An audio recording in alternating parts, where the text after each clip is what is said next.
What are you nostalgic about? For me, it's gotta be the 2000s. As an elder millennial, looking back, I can say that graduating and being of age in the millennium was the best time. Yes, I'll admit that Woodstock in the 80s sound amazing, like they were made for me, but I can only say that because of what I see and what little bit I hear, but I lived in the millennium. Whether it was shaking your ass in the club, hanging out with your friends on the top of a mountain, just living life. The 2000s were lit and fun, probably because we weren't addicted to our smartphones. You could still shake that ass in the club while wearing your Limited, Express, or New York and Co. work outfit without having to worry about the video being posted on social media or even thinking about the internet or social media at all.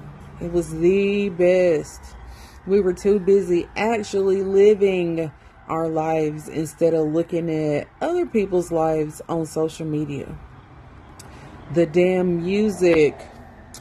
Alora was out of control.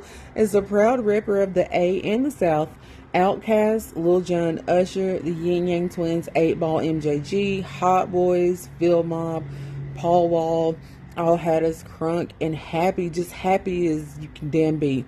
Nuck if you buck, but really when you hear Cash Money taking over for the 99 and 2000s, it's a call to action. It will always be. It's much revered and appreciated Negro spiritual. We also had Eminem, Jay-Z, 50 Cent, Kanye West before he went nuts, Lil Wayne, the damn Neptunes, Missy Elliott, Ludacris, Snoop, Nas, and T.I. The 2000s music was litty, and no matter what region you were from, because the South had something to say. Also, hip hop and rap weren't the only music genre that was popping and full of that good shit. It all seems too good to be true, especially now. We have pop, alternative, emo, rock, etc. And obviously, we had Britney Spears. I'm a huge fan, and this is when our love affair began, and it still remains. I clearly wasn't the only one who recognized her genius. So did the record companies, because we had Jessica Simpson, who was the more southern forward, no sex Britney. Mandy Moore, who was the extra virginal, super sweet Candy Britney.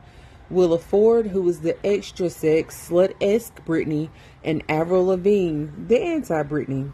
What a time to be alive. But we also had a plethora of everything musical. We had a plethora of boy bands, Backstreet Boys, NSYNC. We had Linkin Park, Coldplay, Papa Roach, Red Hot Chili Peppers, Nickelback, Kelly Clarkson, Madonna, Radiohead. Like, we really had it all. The 2000s will always be my favorite decade. And not just because of the music, but life was simpler. We hung out more in person with our friends.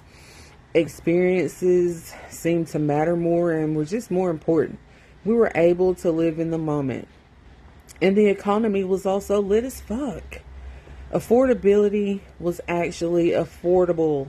In the year 2000, the average price of a gallon of regular gasoline in the United States was $1.51.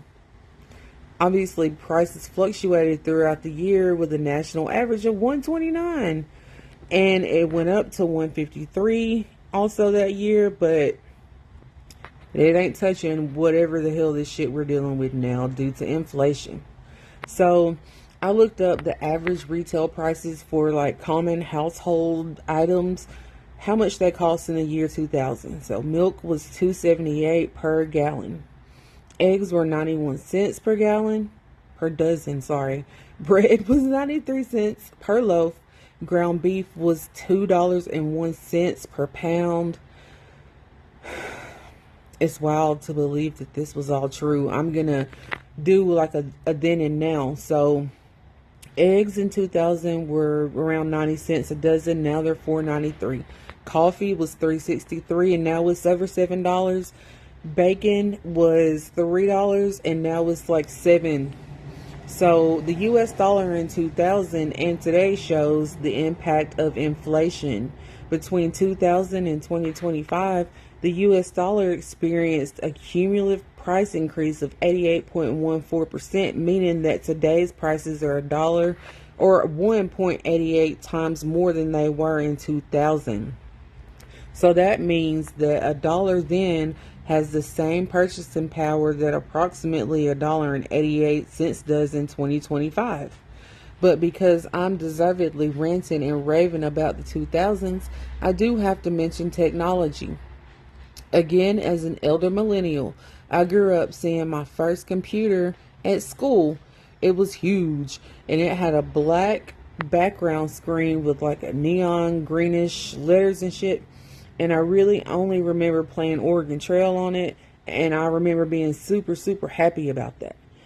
In the 2000s, technology was growing, but it was growing in ways to help it improve our lives, not to be like a focal point, an obsession to replace or take over our lives. Now, the internet is king. It has its pros and cons, like most things, I guess, but it wasn't omnipresent. Life felt and probably was way more private back then. Now you can get on the internet probably first thing in the morning like I do, because it's what most of us are conditioned to do now. But when you get on the internet, you could be assaulted by a damn AI video of Michael Jackson in the drive-thru yelling and singing while ordering fries, or arguing with Prince about who had the best funeral. Yes, I'm still traumatized by that shit. And no, I'm not ashamed to admit that. I love Michael Jackson. My car is named Billie Jean. And the AI videos of him, Prince, Tupac, and MLK Jr. are unacceptable. This is the reason why we can't have nice things, Adrian. Now we live in a world where school pew-pews are the norm. I'm scared for my children and family to leave the damn house. Hell, I'm scared to leave the house. We're in a 24-hour and what feels like a 60-second news cycle of doom, and it's unnatural. Like I don't think that we were made to take in this much shit all the time. I've always had anxiety, but in the 2000s, it was more unsubstantiated. Now, all of yours and my wildest fears are possible and probably on the internet. Is too much. You want to know what else is too much? Financially, everything. But really, millennial hate. What the hell did we do but what y'all told us to do? We graduated high school, went to college and or got a career. We didn't give ourselves those damn participation trophies that y'all bitch about. I've never even seen one. Bye.